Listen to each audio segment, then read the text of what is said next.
segundo día Ahora sí, de por favor, Humberto. estos cursos acerca de procesos estocásticos en la era digital. Este año estamos centrados en comunicaciones inalámbricas y análisis de datos. El día de hoy va a continuar con su ponencia el licenciado Yuri Miranda González, quien es licenciado en Estadística con estudios de Maestría y Desarrollo Económico y Maestría de Ciencias de Datos de la UMSA. También nuestro profesional tiene cursos de especialidad en análisis de datos del INE de España, cursos de especialidad en cuentas nacionales en la Escuela de Administración y Hacienda de Brasil. Trabajó en la Dirección de Cuentas Nacionales en el INE, en el Ministerio de Economía y Finanzas Públicas y en la Dirección de Estudios y Publicaciones de ASFI. También fue consultor en organismos internacionales de las Unidas y la OIT. Es director ejecutivo de BioSmart, Instituto de Investigación, o fue más bien, director ejecutivo del Instituto Nacional de Estadística. Su trabajo es complementado con docencia universitaria de pre y posgrado en diferentes universidades del país. Actualmente es uno de nuestros mejores docentes investigadores en la Universidad Católica Boliviana. Entonces, con todo este preámbulo de nuestro exponente, Yuri, quiero pasarte la pelotita para que tú puedas proseguir con tu clase magistral. Adelante. Muchísimas gracias, doctor. Muchísimas gracias. Por favor, ¿se me escucha? Sí, ¿verdad? Excelente. Sí, se te Ya, Muy escucha. fuerte, adelante. Claro, claro y gracias. fuerte, adelante. Gracias por su tiempo. Gracias por asistir a esta segunda sesión. Vamos a continuar hoy mientras van ingresando las personas. Voy a hacer un pequeño repaso de lo que hemos hecho ayer. Ayer hemos ingresado a la definición de procesos estocásticos, definiciones muy importantes, definiciones estrictamente matemáticas, como es de habitual en este aspecto del análisis de datos, ¿verdad? Hoy voy a pasarles un link para que puedan ingresar a una carpeta donde van a encontrar la presentación de ayer y la de hoy, que va a estar completa. Van a encontrar también algunos datos en Excel y también van a encontrar un pequeño código en R, ¿sí? Para que la clase también sea un poco más dinámica y podamos abarcar todo lo que se ha planificado para hoy, ¿sí? Permítanme, por favor, compartir pantalla, ¿verdad? Ahora necesito que me confirmen si observan bien la pantalla y si me escuchan, por favor. Ambas cosas, adelante, Yuri. Excelente, muchísimas gracias. Voy a cortar el video. Ya. Entonces, mientras se van conectando, un pequeño repaso de lo que hemos visto ayer, ¿sí? Ayer hemos visto un poco la introducción a procesos estocásticos. Hemos entrado desde la definición, ¿verdad? Que es muy importante entender qué es un proceso estocástico. Es una familia de variables aleatorias indexadas a un conjunto índice, ¿sí? De acuerdo al tipo de este conjunto índice, clasificamos a los procesos estocásticos en discretos y continuos, que puede ser discreta y continua. En esta ocasión estamos enmarcados en el aspecto de procesos estocásticos discretos. ¿Esto por qué? Porque la siguiente semana vamos a tener dos charlas importantes que van a abarcar mucho sobre este tipo de procesos. Sí, para eso hemos definido también lo que es estacionariedad estricta y estacionariedad de segundo orden, ¿verdad? Cuando la media es constante y cuando la varianza es una constante, y la covarianza solamente depende del rezago K en los dos periodos de tiempo. ¿Sí? Eso se llama la estacionariedad de segundo orden. Esto lo vamos a ver ya hoy de manera más práctica y también con un pequeño ejercicio, ¿sí? Ergodicidad, que es un concepto muy importante. Ayer también hemos repasado la ergodicidad. Es un concepto más fuerte que estacionariedad, ¿no?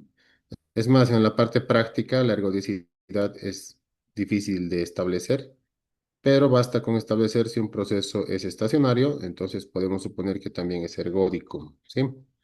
Hemos hablado también de ergodicidad ayer, hoy vamos a volver a hablar de esto, ¿verdad? De ergodicidad, que simplemente es cuando necesitamos solamente una sola realización de un proceso estocástico de larga data para poder realizar las estimaciones, ¿sí?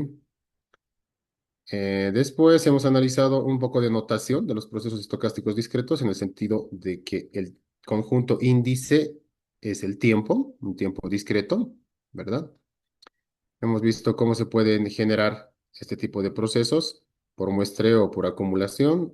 Aquí tenemos un pequeño ejemplo por muestreo del índice de precios al consumidor de Bolivia y por acumulación las reservas internacionales, ¿no?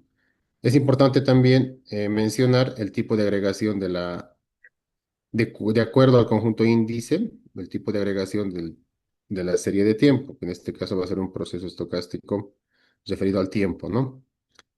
Tipos de frecuencia alta y frecuencia baja, ¿no? Tipo de frecuencia índice, stock y flujo. Agregar significa pasar de frecuencia alta a frecuencia baja. Entonces, en el tipo índice hay que obtener el promedio. En el tipo stock simplemente es la última observación del proceso. Y en el tipo flujo es la suma de los valores de t. En este caso, como son saldos, entonces suman y van a estar en la frecuencia alta. ¿Sí? Después hemos visto también por qué se tiene que analizar toda una estructura de autocorrelación en un proceso estocástico discreto, sobre todo cuando el tiempo es el conjunto índice. En variables aleatorias, en probabilidades, conocemos muy bien que el comportamiento de dos variables aleatorias está determinado por su función de probabilidades bidimensional. En el caso de n variables aleatorias, como es el caso de un proceso estocástico, entonces va a estar determinado por su función conjunta. Entonces, es difícil establecer una función de probabilidades conjunta. De hecho, en el caso de series de tiempo, se supone que existe toda una estructura de correlación entre las observaciones, ¿sí? Entonces, pueden estar correlacionadas, por lo tanto, no van a ser independientes y es difícil establecer una función de probabilidades que describa el fenómeno. Por lo tanto, se tiene conveniente usar algunos operadores que se usan bastante en estos procesos estocásticos, ¿sí? Hasta ahí hemos llegado ayer de manera muy rápida para no extendernos mucho en la introducción y hemos visto algunos ejemplos, ¿verdad? Excelente. Entonces, como les dije hace un momento, es conveniente repasar algunos operadores, ¿no? Especialmente dos operadores. Este es el primero, se llama operador retraso, ¿sí?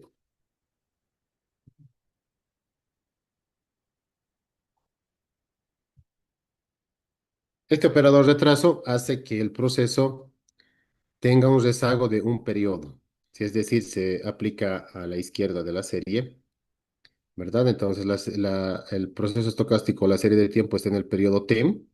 Si yo aplico el operador retraso, entonces lo que va a ocasionar es que se retrase un periodo, ¿sí? Al aplicar este operador, yo voy a obtener otro proceso estocástico que está retrasado un periodo. Lo mismo va a suceder en el caso que aplique el operador por segunda vez. Es decir, B por B, yo puedo operar, esto va a ser B cuadrado y voy a retrasar el proceso dos periodos, ¿no? Para 3 lo mismo, voy a volver a aplicar B en el proceso retrasado dos periodos, esto va a ser B cubo, y voy a tener la serie retrasada tres periodos. Y así, etcétera, es decir, que el operador retraso aplicado K veces va a retrasar la serie K periodos atrás, ¿no? Entonces, este es el operador retraso. Este operador retraso se combina con otro operador que se llama el operador diferencia. ¿Qué hace el operador diferencia? El operador diferencia obtiene la serie diferenciada, obtiene como una especie de saldos, es decir, resta en el periodo t, el valor de la variable en el periodo t, menos el valor de la variable en un periodo anterior. Y esto se llama una diferencia, ¿sí? ¿Esto por qué se hace de esta manera? Porque estamos en series de tiempo o en procesos estocásticos discretos, ¿no?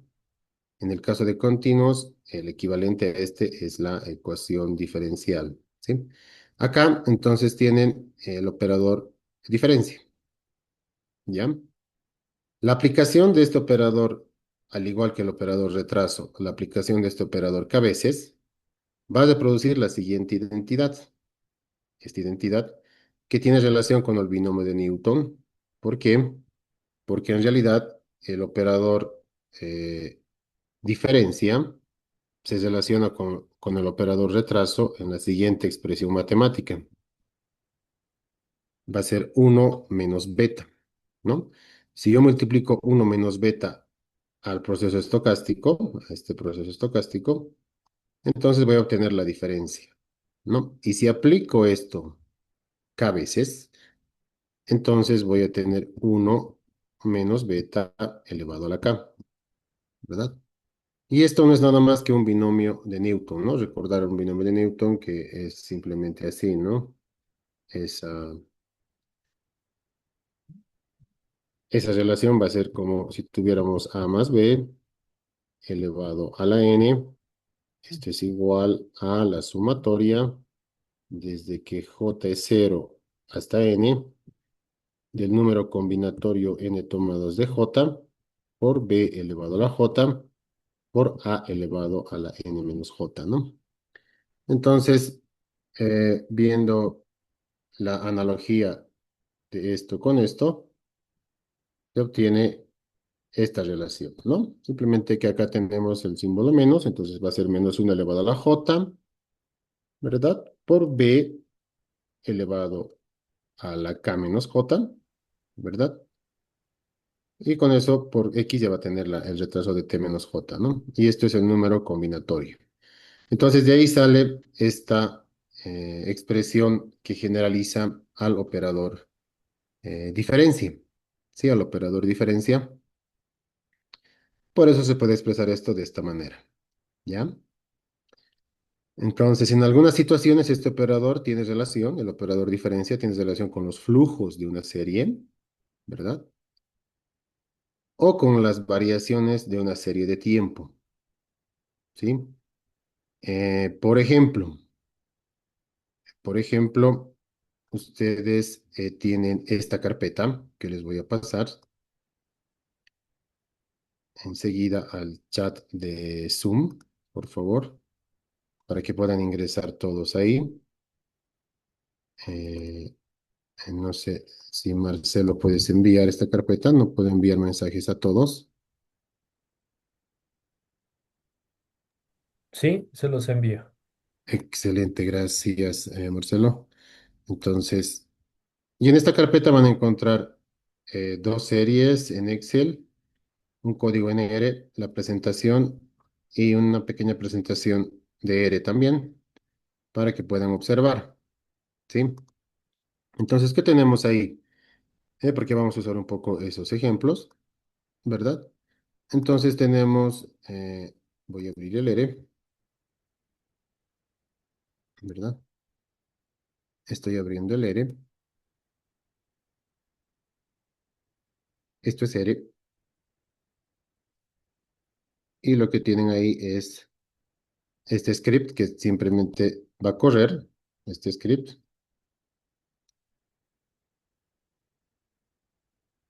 es muy cortito.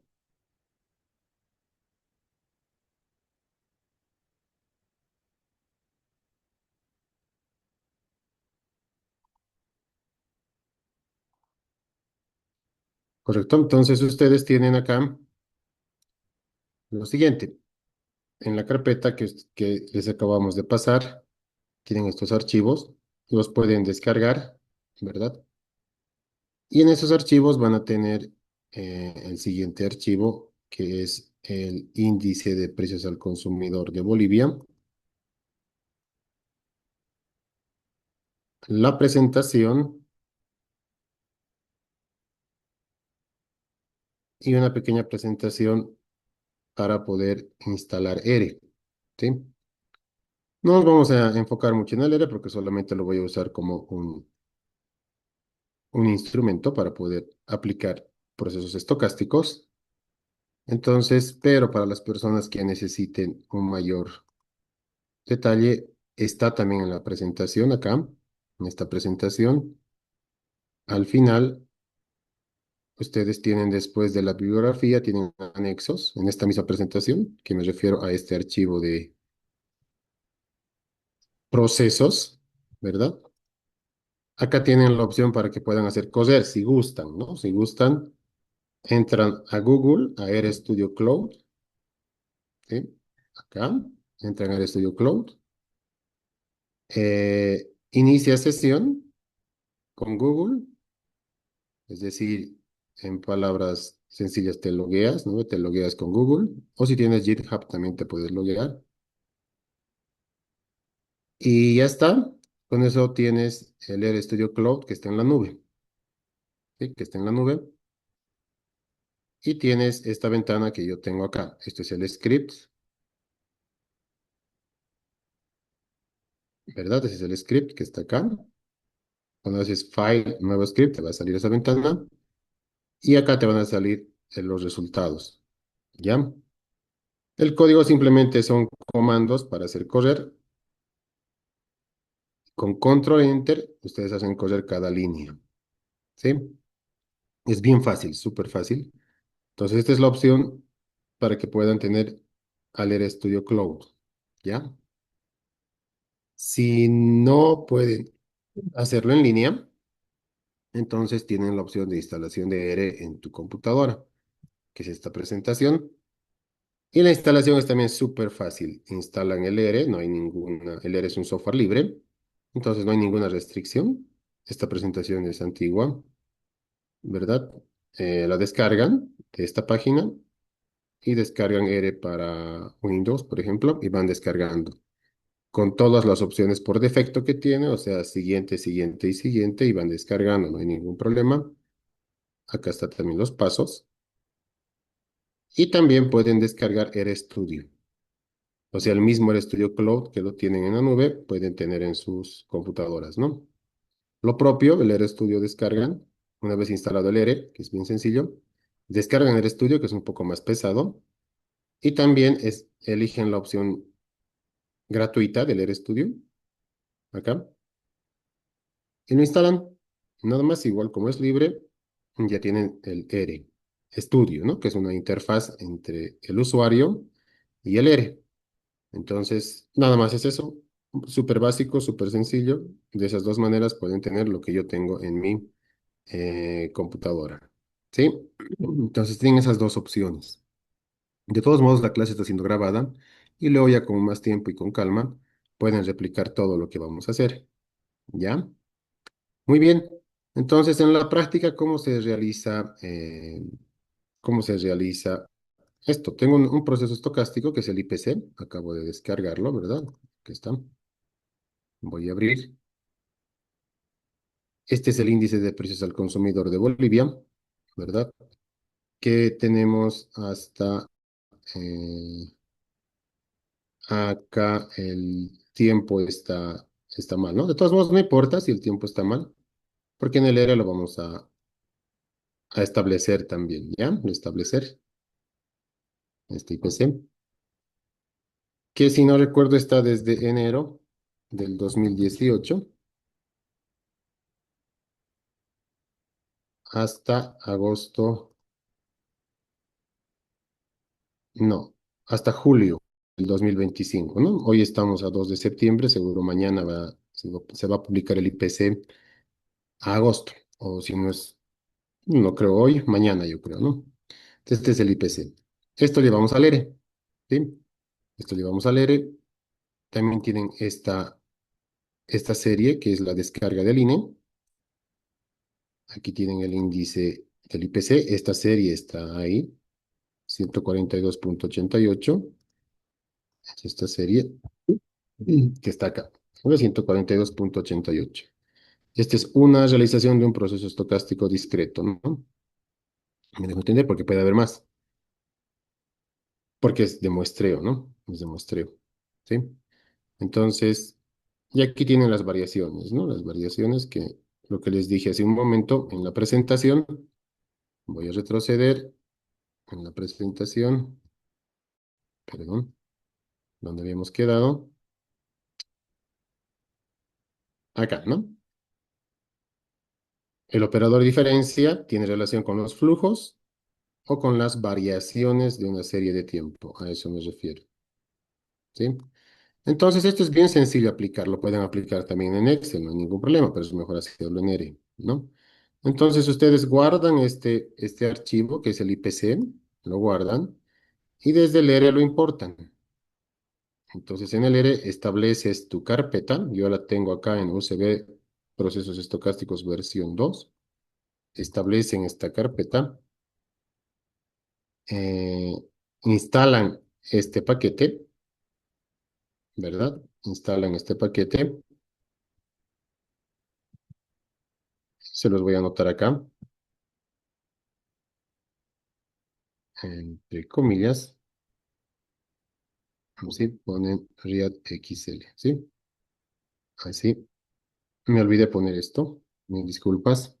Porque esto ya también ya lo tienen también, ¿no? Porque es este archivo. Este archivo que estoy viendo en este momento es el archivo que tienen acá en R, sesión 1.r. Ese archivo estoy mostrando en este momento, ¿sí? Entonces simplemente instalan este paquete y luego llaman al paquete con library readxl. Nada más para abrir el Excel. Entonces yo estoy guardando en datos, ¿verdad? Estoy guardando ese archivo y tengo el valor del IPC, ¿sí? Entonces, nada más es eso, súper sencillo. Este script ya lo tienen ahí, o solamente es hacer correr, se acomodan en una línea y presionan Control Enter. Con Control Enter va a correr solamente esta línea. Por razones didácticas es mejor hacer correr línea por línea para que vaya corriendo a este lado. ¿Sí? Este lado es la consola de R. Y así funciona el RStudio. Bien sencillo y amigable, ¿no? Entonces, lo único que tienen que aumentar es esto, escrito, porque seguro no tienen. O si están trabajando en la versión en la nube, automáticamente cuando hacen library readxl va a actualizar, va a instalar el paquete, ¿sí? Entonces acá en datos lo estoy guardando del IPC del rango del B1 al B92. Si abro eso, lo estoy estableciendo de B1 IPC hasta el B92, 142.88, ¿sí? Nada más. Y eso lo estoy guardando en datos, ¿verdad? Esto lo tienen que guardar todos los archivos que están descargando de la carpeta, tienen que guardar en esta carpeta o en su carpeta de su computadora para que establezcan este directorio de trabajo y de ahí pueden importar, ¿ya? En la nube es un poco más sencillo. Acá abajo está en la nube para que me dejen entender, para que me sigan también. En la nube, por ejemplo, acá se los he puesto unas capturas de pantalla. Una vez que abran el estudio en la nube, tienen esta ventana, ¿sí? O sea, eh, acá hacen un nuevo proyecto, ¿verdad? Una vez que entren ya al estudio en la nube. Y acá te pregunta en la nube si quieres hacer un proyecto en R, si quieres hacer un Jupyter para Python, ¿verdad? Entonces tú eliges RStudio. Aquí yo tengo varios proyectos en R, ¿verdad? Y ustedes ponen un nombre. O sea, les va a salir un nombre. Yo tengo aquí diseño de experimentos, econometría, modelos lineales, etcétera, ¿no? Ponen un nombre, procesos estocásticos, por ejemplo, como está acá. Y listo, ya te va a aparecer en la ventana del R, estudio, ¿no? Nada más. Y lo que tienes que hacer es subir. Acá subes un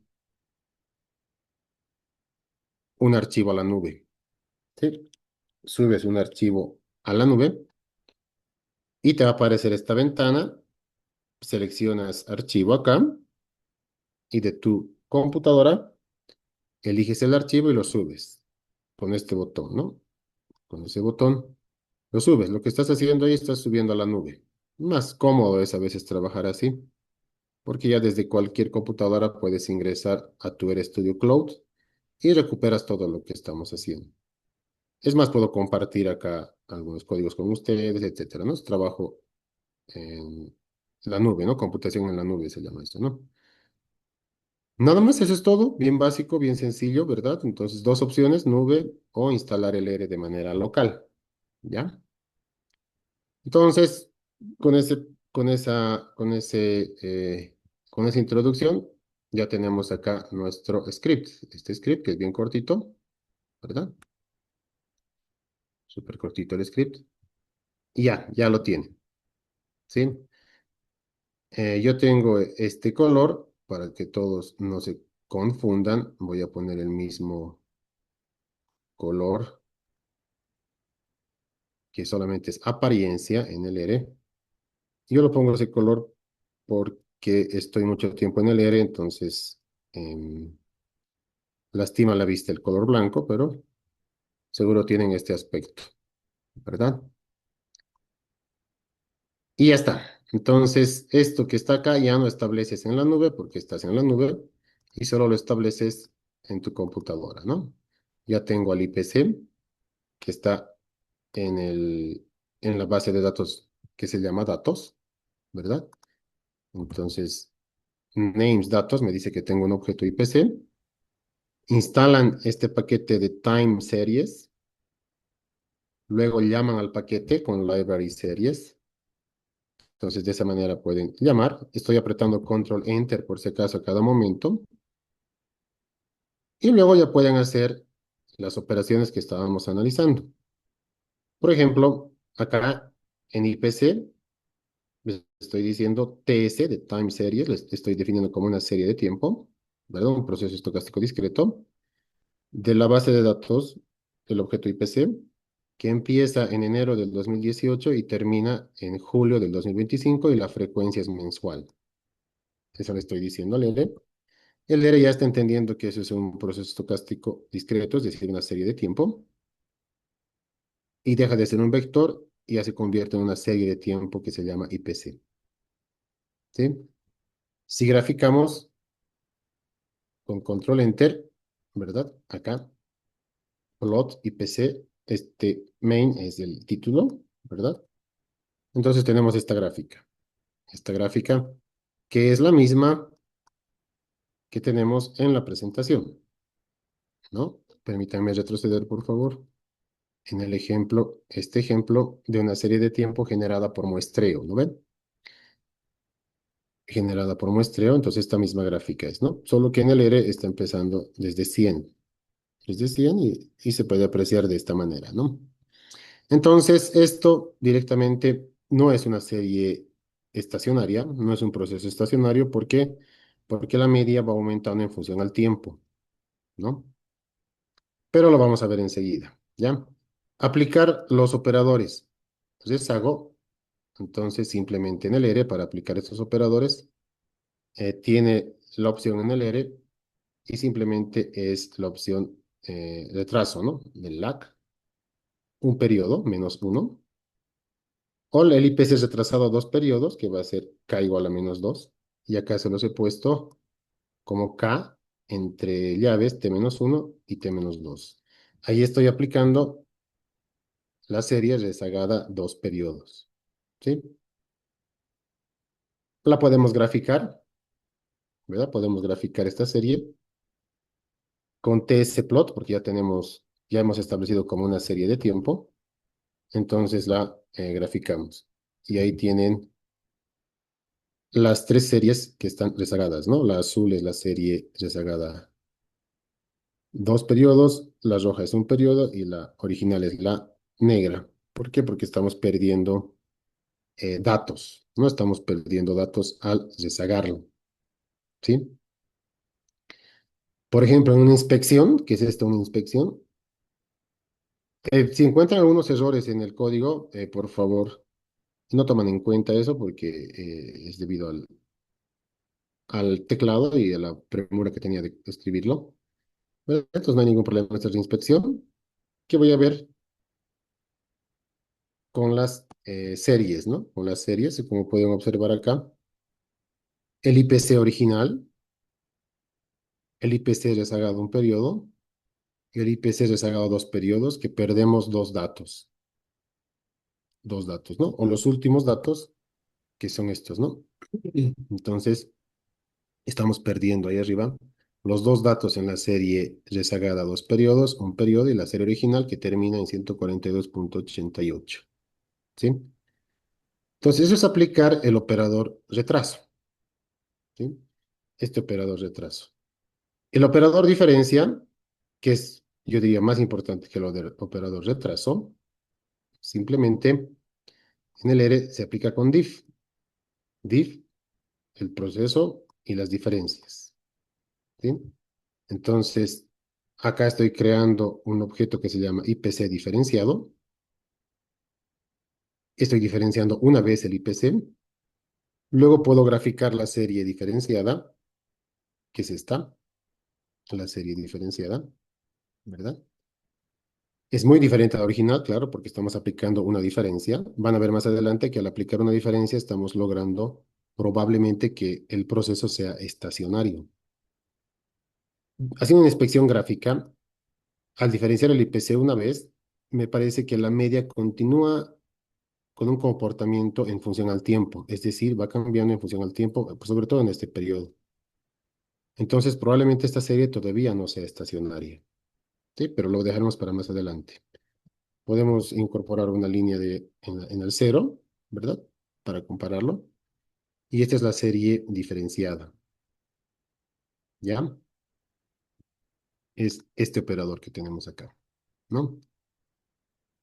Como se los he puesto acá en la presentación, también este operador de diferencia tiene relación con las variaciones, en el caso de estrictamente de una serie de tiempo, ¿no? Por ejemplo, en el IPC, en estos archivos de Excel tienen acá la variación acumulada, la variación a 12 meses, la variación mensual, por ejemplo, la variación del IPC es la inflación, ¿no? Entonces, por ejemplo, la inflación de julio es 1.20%, la inflación de junio con N es 5.21, ¿no? Aplicando diferencias, pueden encontrar estas variaciones de la siguiente manera. Entonces, diferencian el IPC diferenciado, lo dividen entre el IPC rezagado un periodo y lo multiplican por 100. ¿Sí? Acá habíamos creado el IPC rezagado un periodo. Entonces lo comparas, el IPC diferenciado un periodo, lo divides entre el IPC rezagado un periodo, lo multiplicas por 100 y ahí ya tienes la variación del IPC. ¿Sí? Hacemos correr, graficamos y esta es la variación. Como pueden observar, es muy parecida a la serie diferenciada, ¿no? Pero no es exactamente la misma. ¿Sí? Si observamos, por ejemplo, el IPC par, que es la variación a periodo anterior, son estos números, ¿no? Sí. Son estos números. Entonces aquí pueden apreciar, por ejemplo, acá, acá, ¿verdad? Entonces aquí tienen julio, por ejemplo. Voy a bajar esto un poco. Julio del 2025, la variación del IPC es 1.19, o sea, 1.20% de inflación, ¿no? La inflación en junio, 5.20, que es lo mismo que el INE tiene publicado acá, 1.19, 8, y 5.21 la inflación de junio, ¿no? Entonces, simplemente el operador de diferencia pueden usar también para encontrar esas variaciones, ¿no? Y a veces se puede modelar esto en lugar del IPC en niveles, ¿no? Del IPC en índice, que es otra cosa, ¿sí? Porque ya estamos operando en la serie de tiempo, en el proceso estocástico ya estamos operando. ¿Correcto? Ya, excelente. Muy bien, continuaremos. ¿sí? Entonces ya tienen dos operadores, el operador retraso, que es muy importante, y el operador diferencia, ¿sí? En el análisis de procesos estocásticos discretos, es decir, en series de tiempo, se utilizan estos operadores en forma de polinomios, ¿ya? Entonces acá empieza toda la diversión. Eh, por ejemplo, aquí tienen un polinomio x de t menos g1, x de t menos 1, menos g2, x de t menos 2, etcétera, hasta g sub k, x de t menos k. Esto yo lo puedo expresar como x de t menos la sumatoria de esta expresión, ¿sí? Entonces, se puede definir un polinomio de retraso, un polinomio en función al operador retraso, g de b, ¿verdad? Que empiece en 1, este es el retrasado 2, 3, etcétera. El exponente va a indicar cuántas veces estoy retrasando, ¿sí? Si yo defino g sub 0 con menos 1, ¿verdad? Acá, entonces puedo escribir de manera compacta, esta expresión, ¿no? Esta expresión que va a ser lo mismo que esta, ¿no? ¿Por qué? Porque si j es 0, b a la 0 es 1 y j a la 0 es menos 1. Entonces con eso ya tengo. Y luego ya puedo expresar toda la sumatoria, ¿sí? Este es un polinomio de retraso. Puedo aplicar un polinomio de retraso a todo mi proceso estocástico, ¿sí? G de b por x de t. Entonces estoy haciendo una estructura de rezagos, ¿no? Entonces así se utilizan estos polinomios. Es frecuente trabajar con polinomios de retrasos racionales, ¿verdad?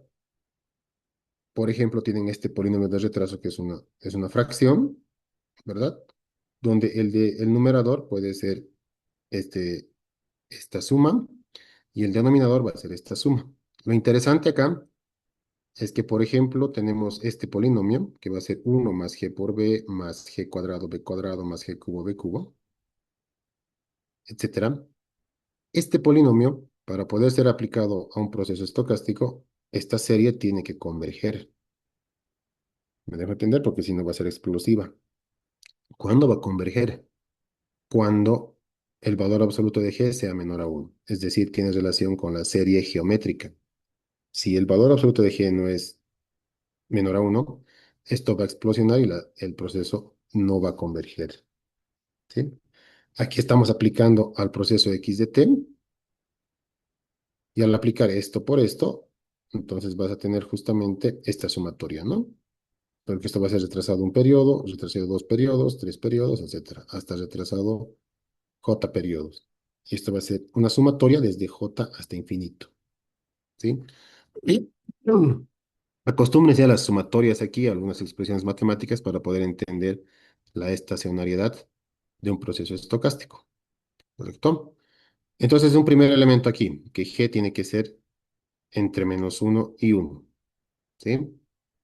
Entonces, esto, debido a su naturaleza con la serie geométrica, g por b elevado a la j, ¿verdad? Va a converger a esto. Sí, entonces g por eso tiene que ser en valor absoluto menor a 1. ¿No? Recordar que me refiero a serie geométrica, para que recuerden, es cuando la sumatoria, ¿verdad?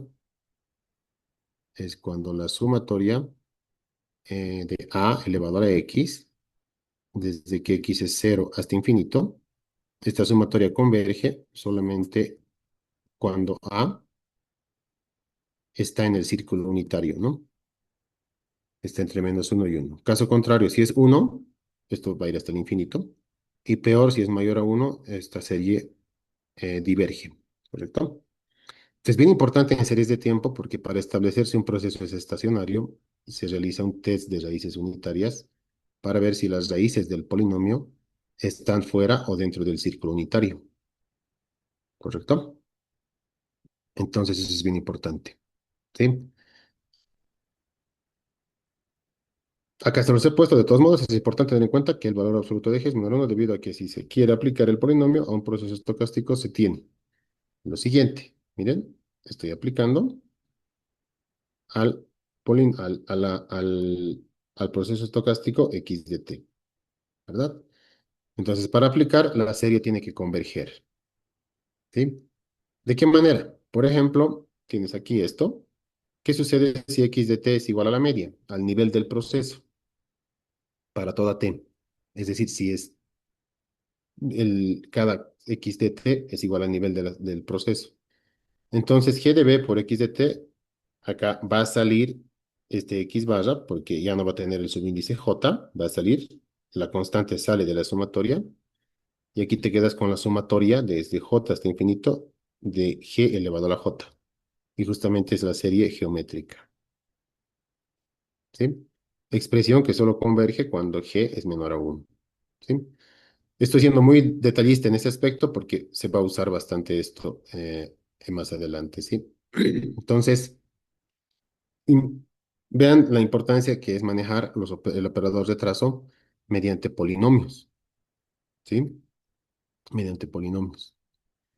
El uso de polinomios de retraso es importante en el estudio de series de tiempo porque permiten expresar de una manera concisa y simple algunos modelos, ¿sí? Los más usados que representan varios fenómenos reales.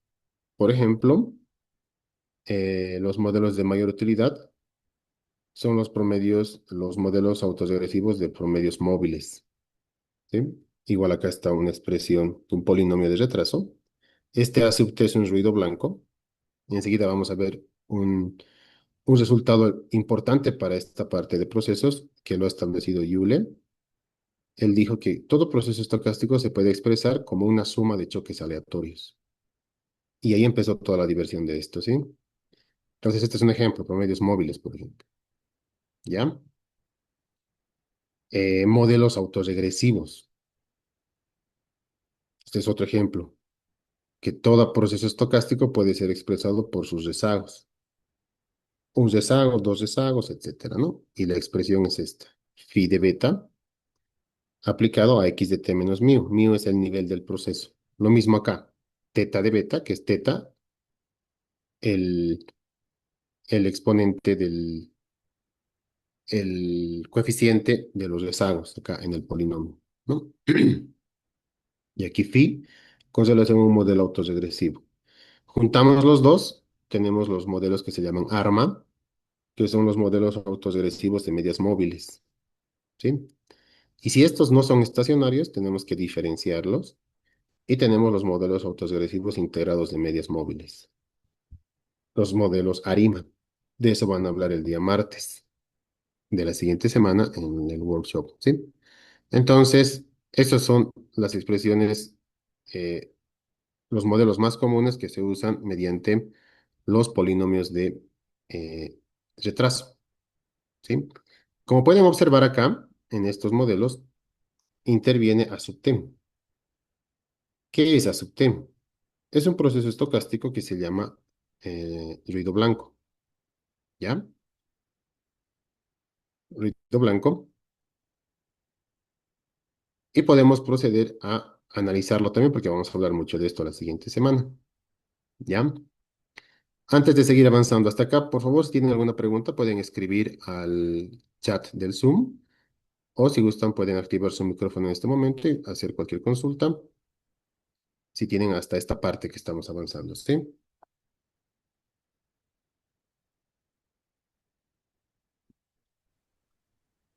Buenas noches.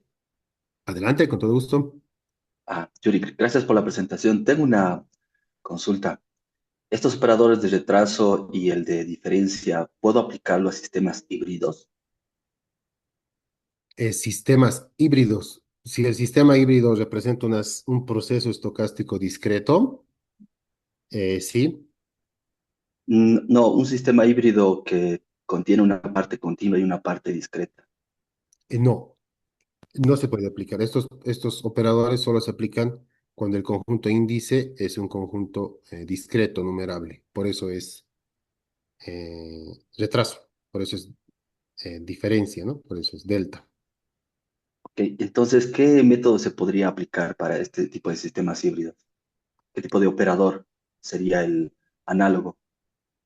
Ecuaciones diferenciales es el análogo, ¿no? Pero Hay ecuaciones en diferencia y ecuaciones diferenciales. Ok, Cuando el conjunto índice es continuo, acá, voy a retroceder un poco. Cuando el conjunto índice es continuo, ¿verdad? Acá puedes derivar respecto al conjunto índice y tienes ecuaciones diferenciales. Y cuando es discreto, entonces tienes ecuaciones en diferencia. Y este ok. tiene relación con la diferencia. Entonces podría combinar ambos operadores para continuo y para discreto en sistemas híbridos, algo así. Para una etapa sí, para una etapa continua y para otra etapa discreta, ¿no? Ok. ¿Qué pasa cuando no cumple, por ejemplo, el principio de continuidad de Lipschitz y el sistema no es diferenciable? No, no tiene que ser diferenciable porque está definido dentro de un espacio continuo, Entonces porque es una sub. es una definición matemática del proceso. Está definido en un espacio continuo, entonces es diferenciable, ¿no? Ok. Ujú. Entonces, bajo la exposición de que es continuo y se puede obtener su parte discreta, puedo aplicar un análogo de este operador de trazo y de diferencia. Sí, se puede, pero en Ya, ese periodo, ¿verdad? Porque si no, no cumplirías el teorema fundamental de cálculo, ¿no? Donde solamente se diferencian funciones continuas, ¿no? ya, listo. Gracias. Excelente. Excelente. Yuri, Adelante. una consulta. Durante el desarrollo, pues he encontrado muchas similitudes con lo que puede ser el espacio Z y por supuesto ecuaciones de diferencia. ¿Existe alguna relación entre estos dos dominios?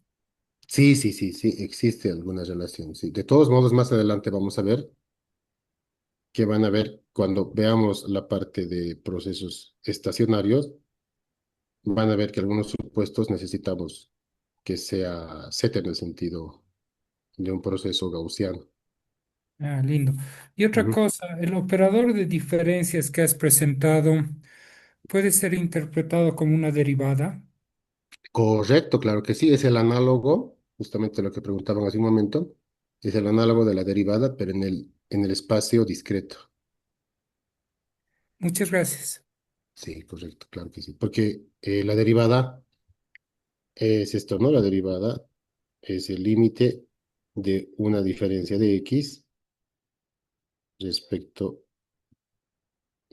de y. Cuando este incremento en x es cero, esta es la definición de derivada, ¿no? Tiene entera relación con esto. Por eso hay un mundo de ecuaciones en diferencia y un mundo de ecuaciones diferenciales, ¿no? Estoy hablando de procesos estocásticos discretos, o sea, el mundo de ecuaciones en diferencia. Van a ver más adelante cómo se aplica todo eso. ¿Sí? Perfecto, gracias. Excelente. Súper, entonces aquí tenemos lo que se llama un ruido blanco. Un ruido blanco, que es un proceso de ruido blanco. Un proceso de ruido blanco su nombre se debe a que el concepto de ruido blanco se utiliza en ingeniería electrónica, ¿verdad? Y de comunicaciones, donde era necesario distinguir las señales con mensaje de las de ruido. Entonces habría que separar las señales de ruido y las del mensaje verdadero. Entonces es el proceso de ruido blanco, ¿sí? ¿Qué es un ruido blanco entonces? Es una sucesión de variables aleatorias a sub t que cumplen las siguientes propiedades. La esperanza matemática es cero, o por lo menos una constante, ¿sí? La varianza es constante, finita, ¿verdad? O sea, con relación al tiempo. Por ejemplo, acá, en el gráfico que tenemos, se nota que no es ruido blanco el IPC, ¿verdad? Voy a retroceder. Acá esto no es ruido blanco porque la media no es constante y su varianza.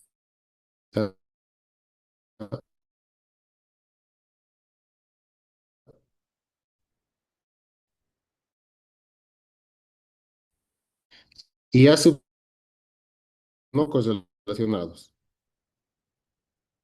¿ya? No correlacionados para t diferente de s, obviamente, lo que significa que la covarianza entre a sub t y a sub s es igual a cero para todo t diferente, ¿sí? Entonces, el ruido blanco se interpreta como choques aleatorios independientes en el tiempo. O sea que va a ir cíclico, ¿no? O sea que cualquier comportamiento en este periodo tranquilamente puede ser el mismo en ese periodo. Es estacionario por definición. Entonces, ese es un ruido, ¿ya? Los procesos estocásticos lineales. ¿Qué son los procesos estocásticos? Los modelos para los procesos estocásticos que se estudian se basan en la idea de que una serie de tiempo, es un proceso estocástico discreto, cuyos valores sucesivos pueden ser altamente dependientes, considerada a partir de una serie de choques aleatorios. Es decir, va a ser generada a partir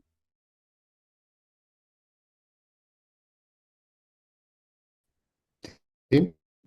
Eso es la idea de un estocástico lineal. Vida hace mucho, 1927. Ha propuesto expresar el proceso X en función de, mediante la siguiente relación lineal. Por eso es un proceso estocástico lineal. Lindo. Ahí vamos. Súper, gracias. Entonces, ese es un filtro lineal, ¿sí? Relacionado a los procesos estocásticos lineales. Súper. Ahí empezó todo entonces. Procesos estacionarios. ¿Sí? Vamos a ver lo que hemos visto ayer de manera práctica. Un poco de matemáticas, no podemos evitar, mil disculpas, ¿verdad? Y luego vamos a la parte práctica para que comprendan, ¿no? Entonces, se tienen los momentos de primer y segundo orden, es decir, las medias y las varianzas. Con eso tenemos las covarianzas del proceso estocástico. Entonces, se supone que la esperanza matemática de x de t es igual a mu de t, ¿ya? Según lo establecido por Euler, entonces este proceso se puede expresar como esta serie, ¿verdad? En una suma de choques aleatorios. Si acá aplico esperanza matemática acá, que va a ser mu de t, y esperanza matemática todo esto, la esperanza de una constante es la misma constante, y van a tener la esperanza matemática de toda esta expresión. Entonces, esta esperanza va a existir, ¿verdad? Esto va a existir, perdón, esto va a existir, ¿sí? Solamente cuando esta serie converja. ¿Me dejo entender? Donde phi de sub 0 va a ser igual a 1, ¿verdad? Para poder reproducir esto. Entonces, de nuevo aquí el mismo resultado, ¿no? La medida del proceso no depende del tiempo, lo cual implica en particular que aun cuando durante un cierto periodo del proceso se aleje de la media, este siempre regresará a una vecindad de la misma. Entonces, eso es una propiedad de un proceso estocástico estacionario. Y eso va a suceder solamente cuando esta serie converja, ¿sí? Acá tienen un ejemplo, ¿verdad? Este es un ejemplo de un proceso estocástico de media que es cero, una constante que no depende del tiempo, ¿no? Esto es un tiempo desde 0 hasta 200. No sé si la varianza será constante, parece que sí, ¿verdad? Entonces, tanto media como varianza, este proceso parece que es estacionario, ¿no? La varianza del proceso, lo que estábamos hablando hace un momento. La definición matemática es la esperanza matemática de x de t, esto está mal, ¿verdad? X de t menos mu al cuadrado, ¿verdad? Entonces, acá, miren, esto desarrollamos, lo reemplazamos, ¿verdad? Lo reemplazamos, esto pasa a restar, y todo esto reemplazamos ahí. Eso es lo que tienen ahí, al cuadrado. Esto es como un binomio, ¿verdad? Entonces van a ser los cuadrados de los términos menos los productos cruzados, ¿verdad? Aplicamos esperanza, vamos a aplicar esperanza a todas las expresiones al cuadrado, menos esperanza matemática a todos los productos cruzados, ¿sí? Y aquí viene el detalle importante. y la definición de ruido blanco, ¿no? Entonces aquí tienen este detalle importante. Al hacer la esperanza matemática, eso se va a hacer cero. La esperanza matemática de phi sub i por a sub t menos i con phi sub j por a sub t menos j, esto va a ser cero. ¿Por qué va a ser cero? Porque a sub t menos i y a sub t menos j son ruido blanco. Y el ruido blanco significa de que,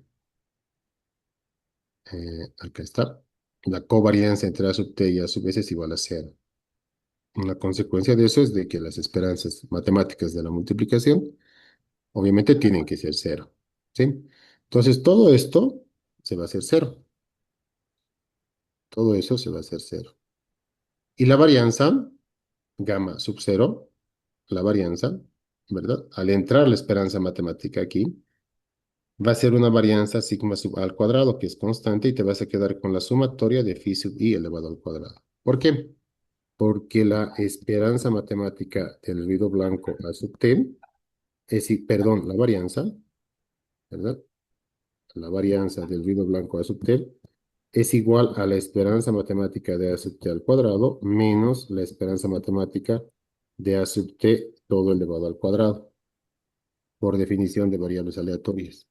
Pero la esperanza matemática de un ruido blanco es igual a cero, por la definición de ruido blanco. Entonces, la varianza a sub t va a ser igual a la esperanza matemática de a sub t al cuadrado. O sea que esto va a ser sigma al cuadrado, ¿verdad? Con otro color lo voy a hacer. Y acá va a entrar la esperanza, y de esto también, la esperanza de eso va a ser también sigma al cuadrado. Y de este también va a ser sigma al cuadrado. Entonces va a ser una sumatoria. Y sigma cuadrado para la sumatoria va a ser una constante, porque es un ruido blanco. Por eso la constante sale de la sumatoria y te quedas con esta expresión para la variante. ¿Sí? Expresión que tendrá sentido solamente cuando la serie converja de nuevo, ¿no? Entonces la varianza, y como pueden observar acá, la varianza no depende del tiempo, ¿no? Entonces, segundo elemento importante, ¿no? La varianza del proceso.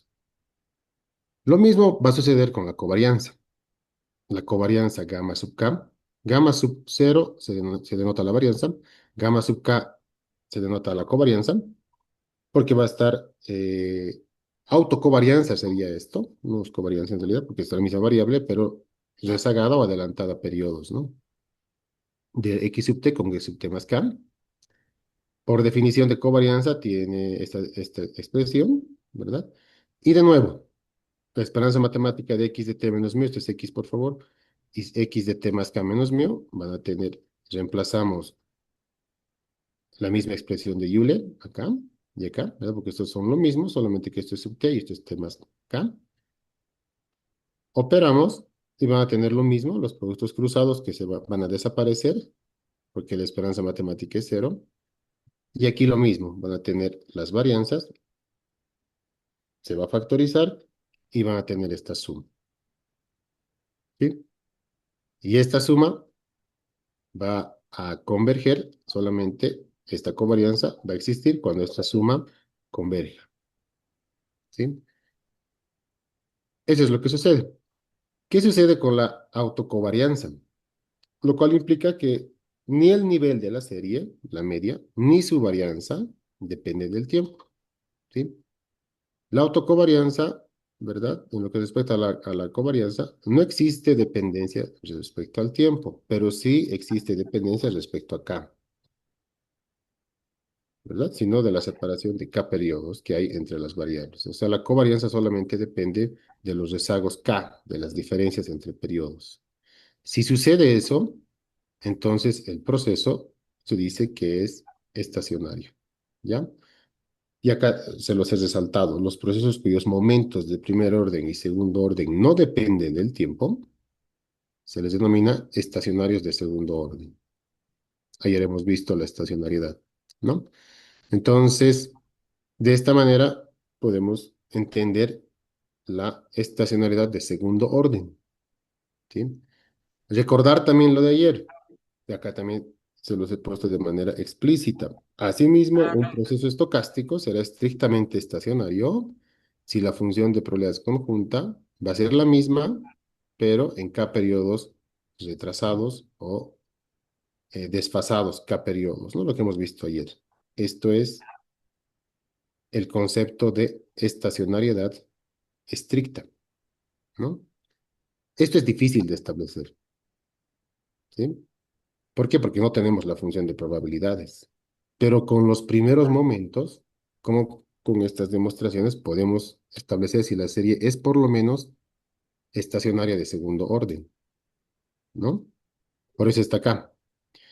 Por consiguiente, la estacionariedad estricta implica estacionalidad de segundo orden, ¿no? Pero a la inversa, obviamente que no, ¿verdad? Pero nos conformamos con una estacionalidad de segundo orden, ¿sí? A no ser que tengamos una distribución multivariada, ¿sí? Una distribución normal multivariada. Ahí sí podemos decir que un proceso estocástico estacionario de segundo orden va a ser estacionario de primer orden, ¿ya? Se los he puesto acá todo lo que les estoy explicando para no leer, solamente les estoy explicando de manera más digerible, ¿no?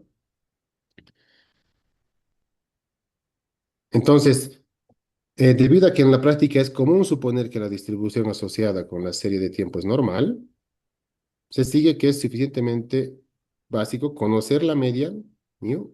Y la función de autocovarianza, gamma sub k, para caracterizar completamente una serie estacionaria. Entonces, si la serie es estacionaria, no necesitamos conocer la función de probabilidades, basta conocer sus primeros momentos y su función de autocovarianza, ¿sí? Para evitar la influencia de unidades,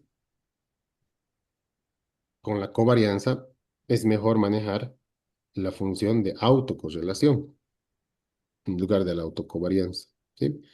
¿Qué es la autocorrelación? Simplemente es dividir la autocovarianza, gamma sub k, dividido entre la varianza, es decir, la covarianza en, eh, en el rezago cero, ¿sí? Que coincide con la varianza.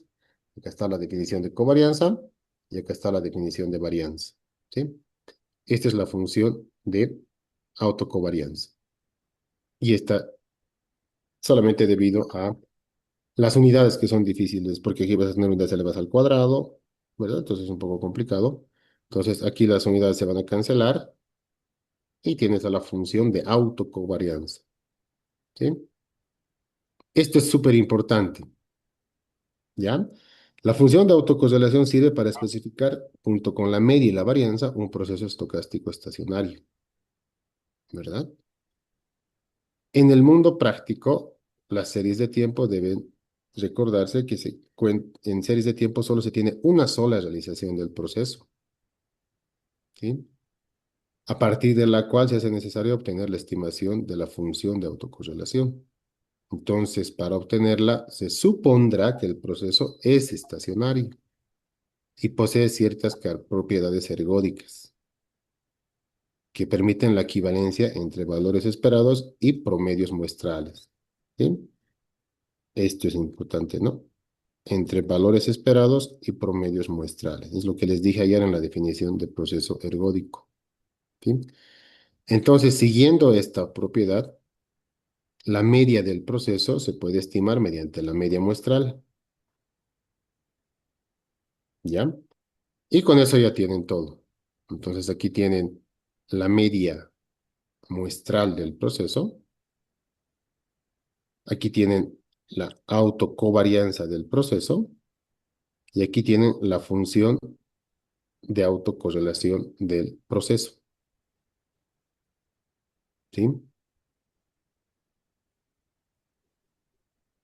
Entonces, aunque no podemos establecer que el proceso sea ergódico, por lo menos podemos establecer que sea estacionario en segundo orden, ¿sí? Como se los he anotado acá en esta nota, que es muy importante, ¿verdad? Porque en la práctica no es posible verificar con base a datos muestrales si el proceso es ergódico, ¿sí?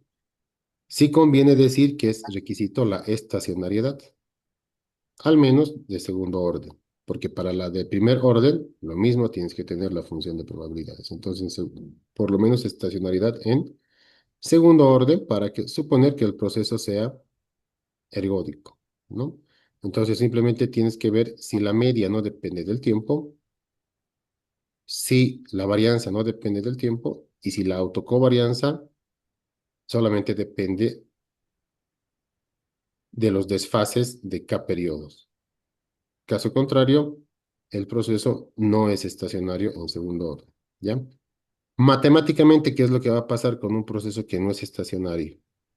La serie no va a converger, la serie no va a converger y en las sumatorias que hemos analizado hace un momento van a explosionar, es decir, las raíces van a estar fuera del círculo unitario, ¿sí?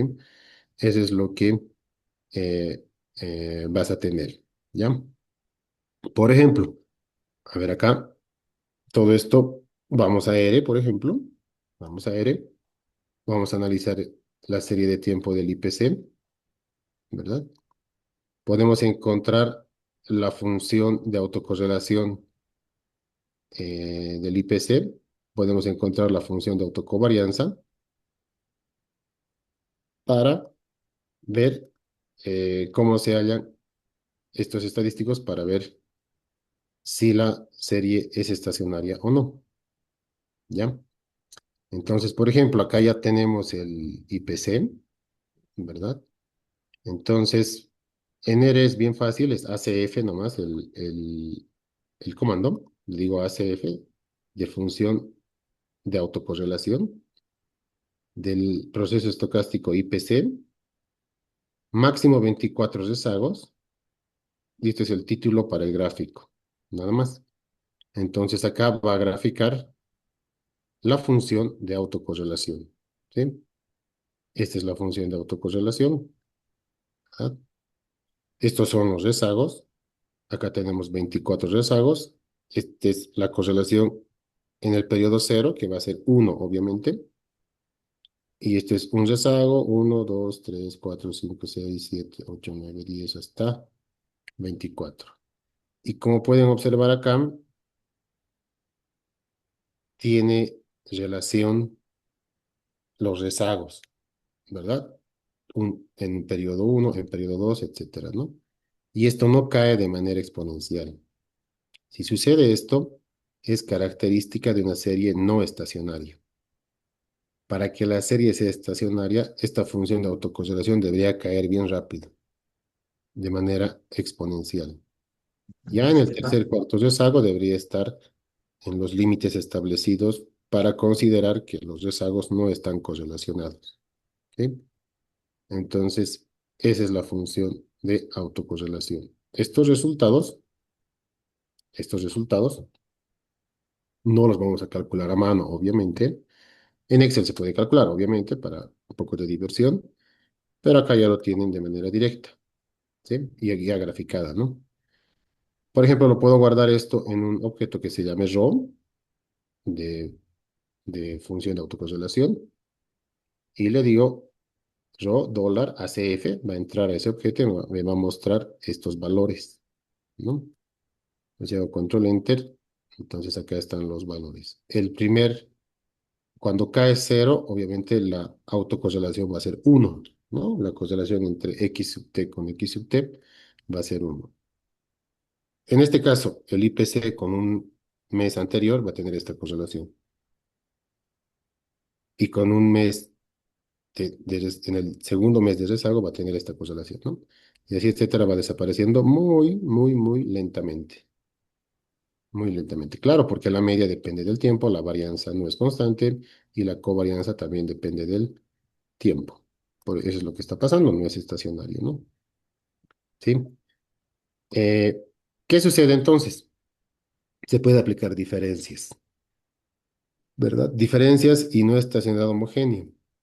En muchos casos prácticos, la no estacionalidad de la serie es homogénea, lo cual significa que es únicamente el nivel de la serie el que se ve afectado por la no estacionalidad, ¿ya?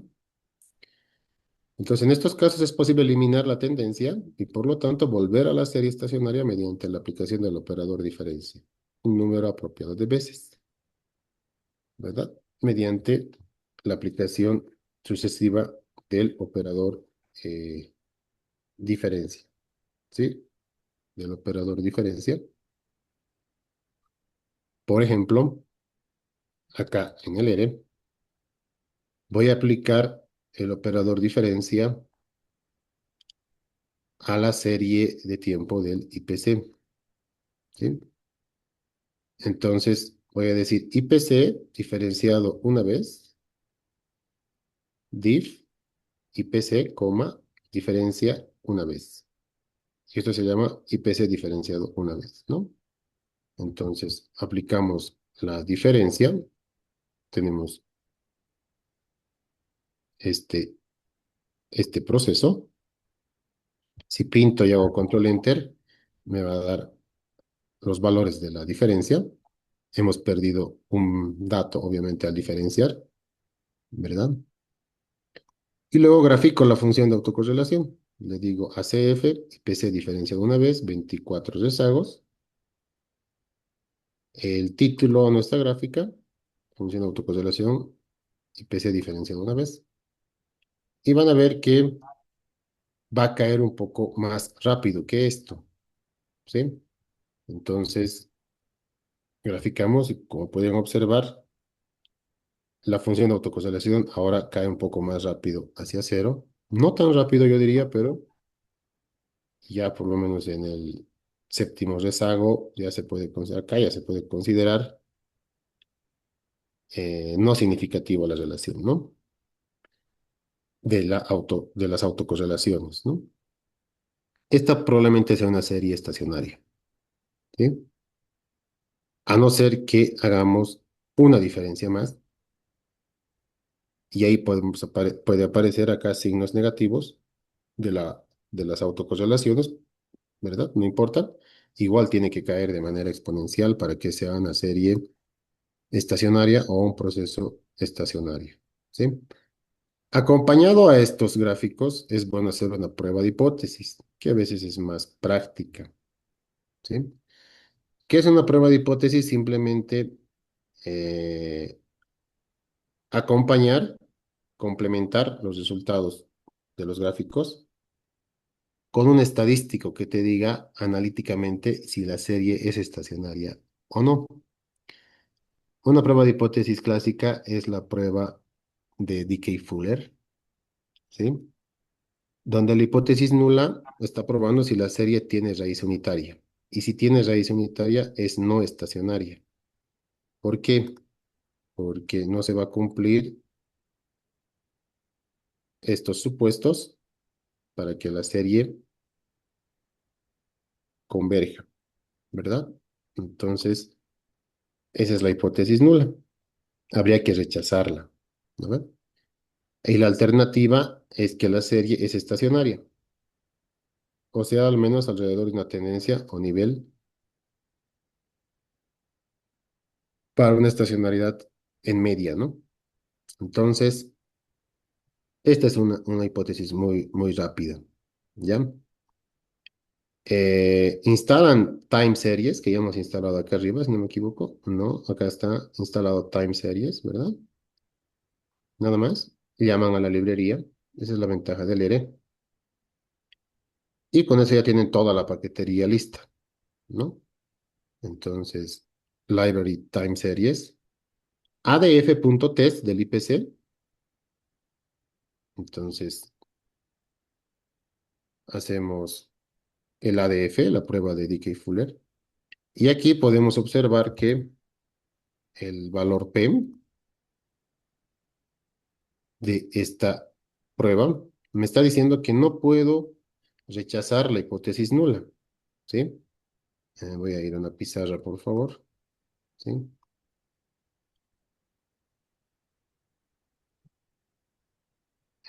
Por ejemplo, acá.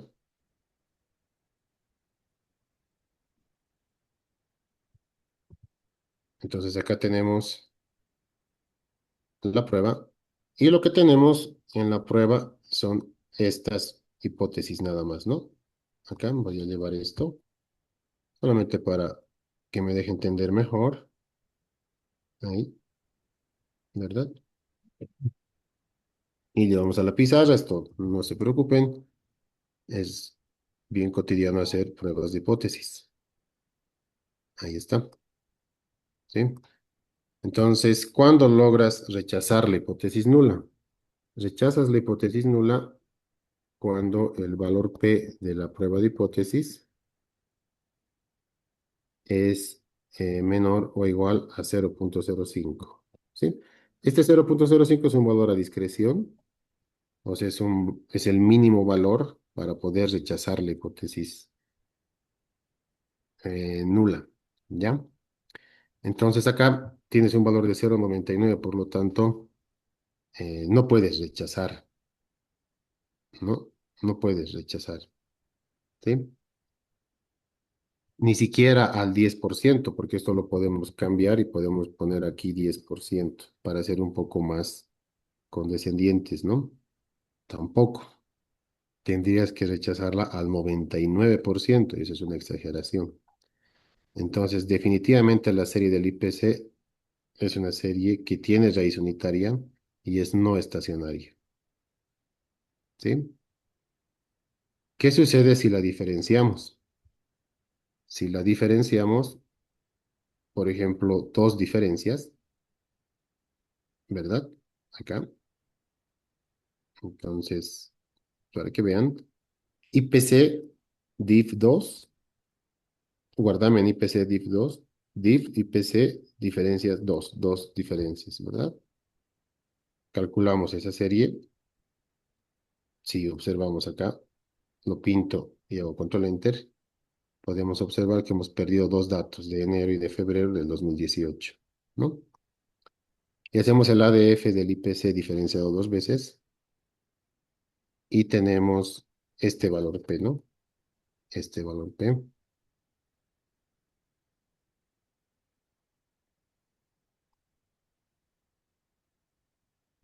donde ya podemos rechazar la hipótesis nula, ¿no?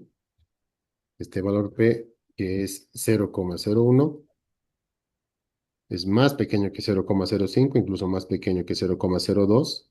Entonces sí se puede rechazar la hipótesis nula y aceptar la alternativa de que la serie es estacionaria, ¿sí?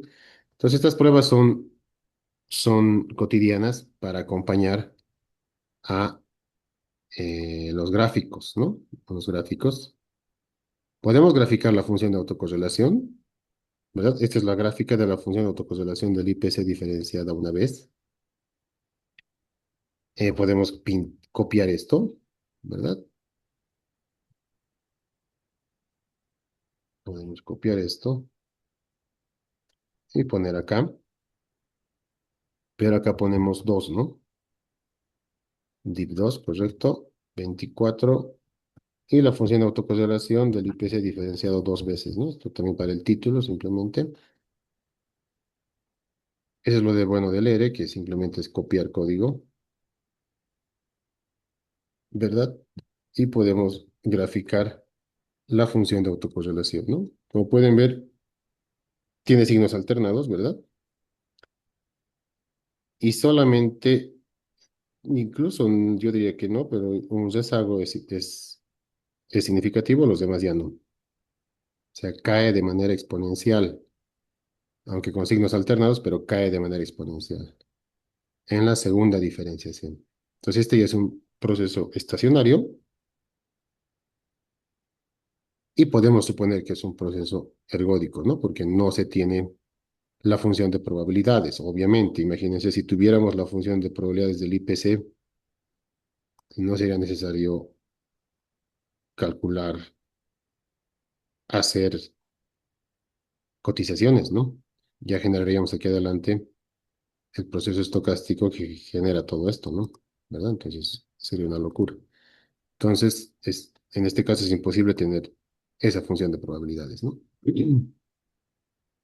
Entonces, eso es cómo se puede aplicar en esta parte de procesos estacionarios de primer orden, de segundo orden y que pueden llevarnos a establecer que nuestro proceso sea ergódico, ¿no?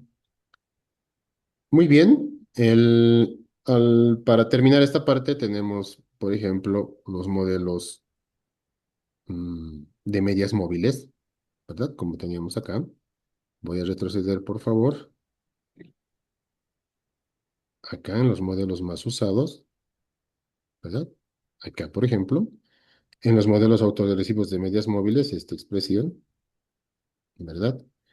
En esta expresión tenemos un polinomio de retraso phi de b. El grado del polinomio te va a dar el orden de las medias móviles.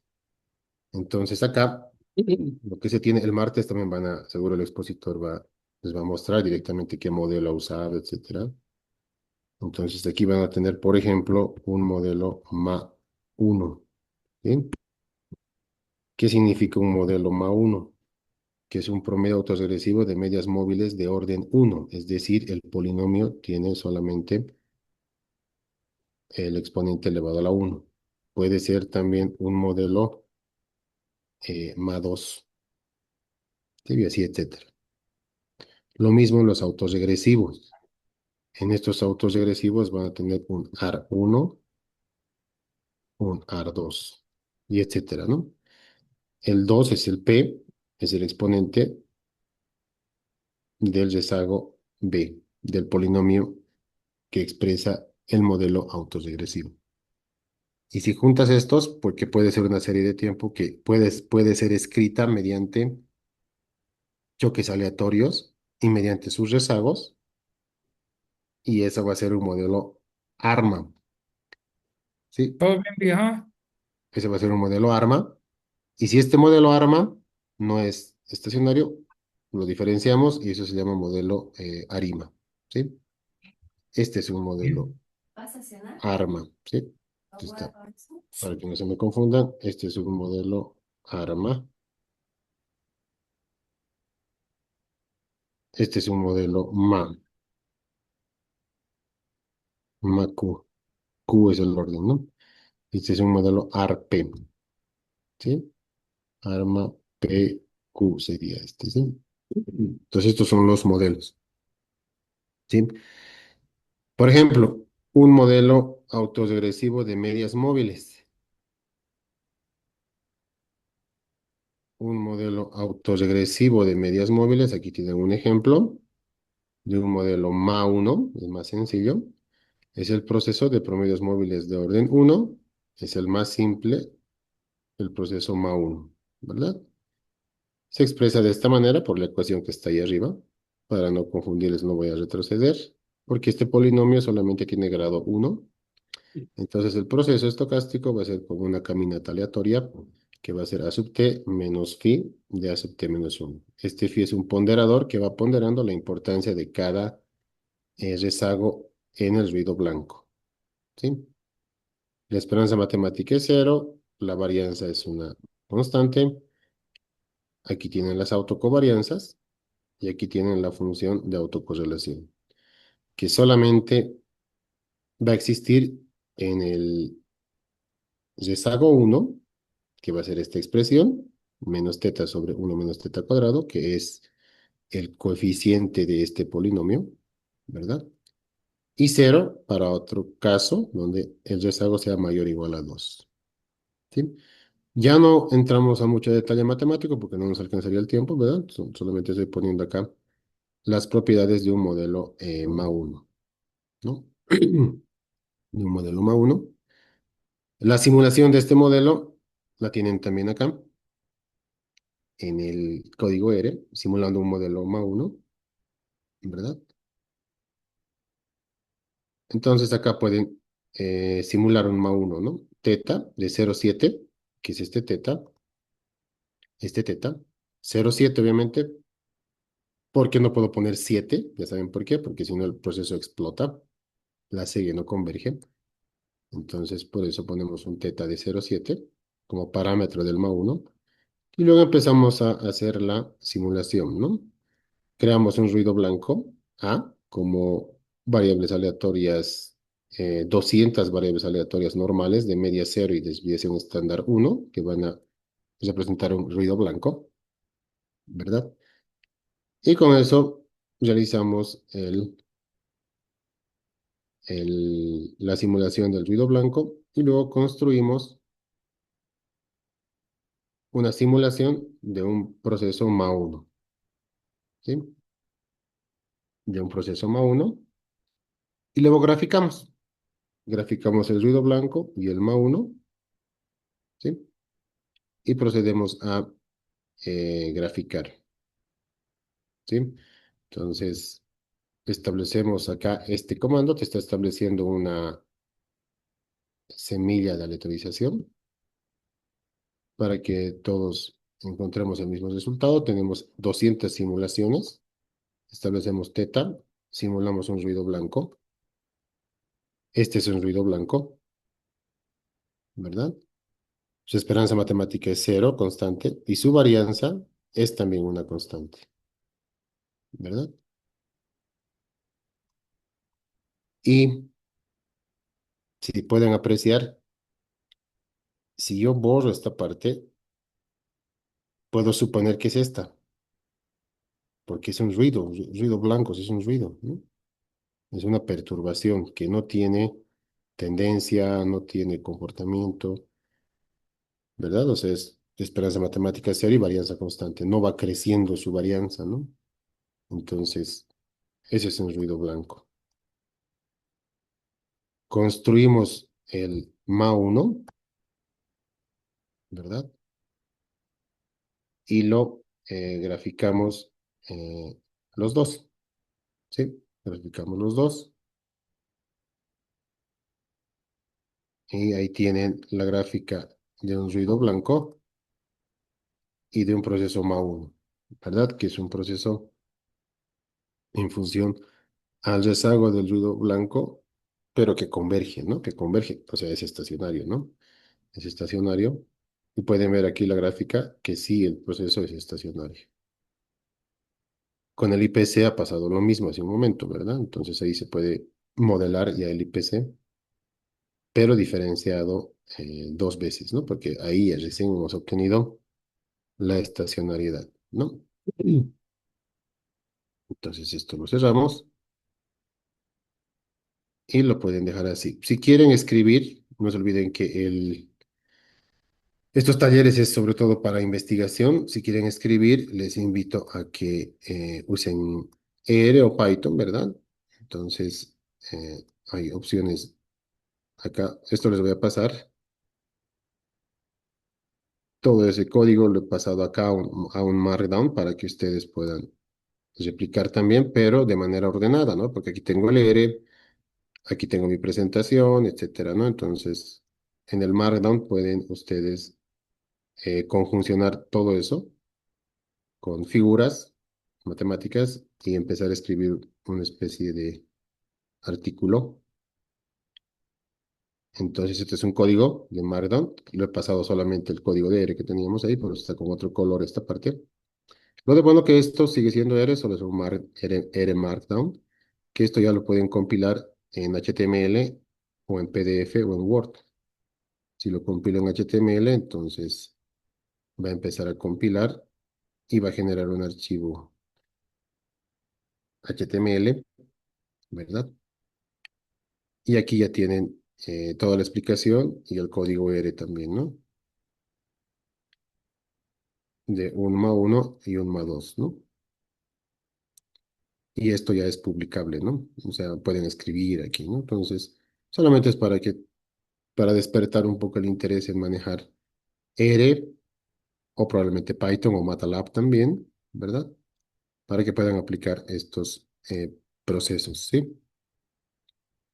Si tienen alguna consulta, por favor, adelante. Aquí estamos a tiempo. Adelante, por favor.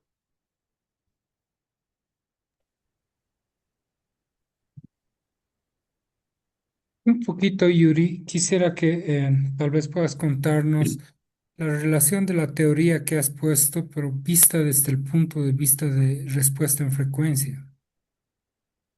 Ah, ya, es más complicado, la verdad es más complicado vista en frecuencia, ¿por qué? Porque es otro dominio. Este dominio es el dominio del tiempo, ¿no? el dominio de la frecuencia y es otro dominio donde se maneja cuántas veces se repite, con cuánta frecuencia se repite algo, ¿no? O sea, en cada trimestre, por ejemplo, o en el conjunto índice del proceso, cuántas veces se repite en cada trimestre algo, eso es en el dominio de la frecuencia. Es un poco más complicado, ¿no? Pero hay filtros que te comunican entre el dominio del tiempo y el dominio de la frecuencia. Ya. Cuando has hablado de que todo debe converger, eso pensaba en sistemas de control. Estamos hablando de conjuntos de variables aleatorias que son divergentes y no divergentes, o sea, en el sentido de que algunos de estos procesos pueden ser no estables. ¿Existe ese concepto en esto que En te los decía? sistemas de control, desconozco la verdad cómo es un sistema de control, nunca he aplicado en eso, pero en la teoría, si el proceso estocástico es discreto, la teoría sigue siendo la misma y el requisito de estacionariedad tiene que cumplirse. Hemos visto matemáticamente y en la práctica que tiene que ser estacionario, de lo contrario, no podríamos hallar el proceso generador de datos, ¿no? En la serie no podríamos escribir un proceso estocástico como una serie de choques aleatorios, ¿no? Como una serie de ruidos blancos, Ya, porque la serie no va a converger.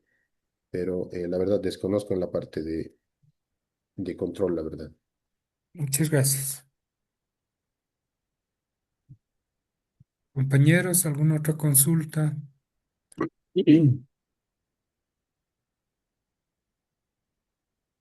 Ya, súper. Excelente. Espero que hayan comprendido, ¿verdad? Es solamente un pequeño bosquejo, una pequeña introducción. Si lo hice muy rápido, mis disculpas respectivas, pero la clase ha sido grabada y el código está compartido y los datos también. Lo de modo que hemos trabajado con datos reales, ¿verdad?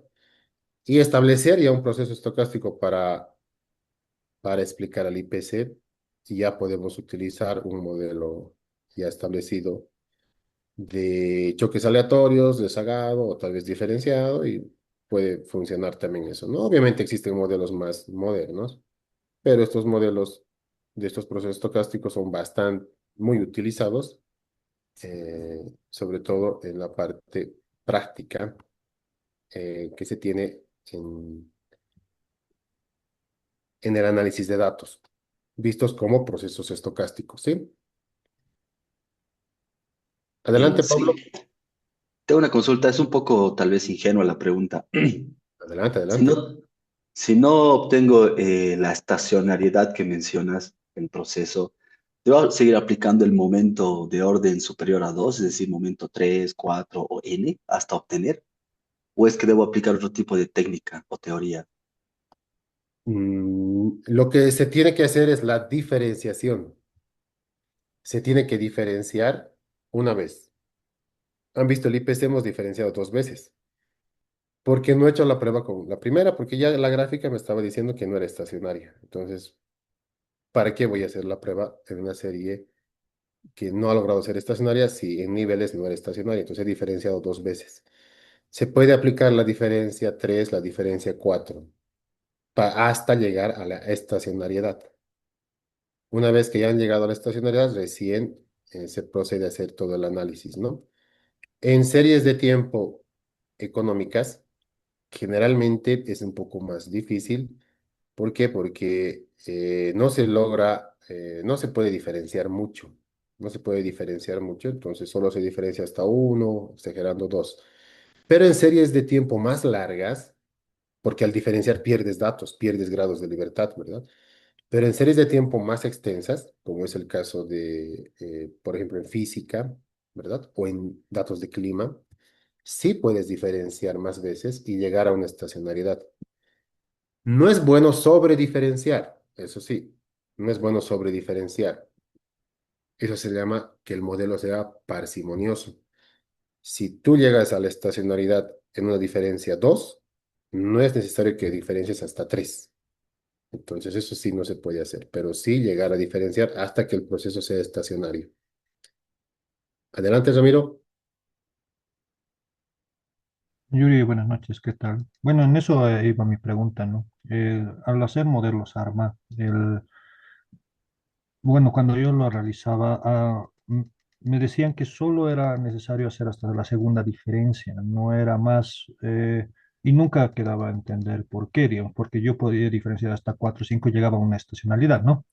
Pero nunca me quedó claro por qué solo hasta la segunda diferencia, porque cuando pasaba yo algunos modelos en esto, solo me decían, pasado el 3 es como forzar, digamos, ¿no? Y hasta qué punto, exceptuando, o sea, porque sobre diferencias y encuentras ruido blanco, ¿no?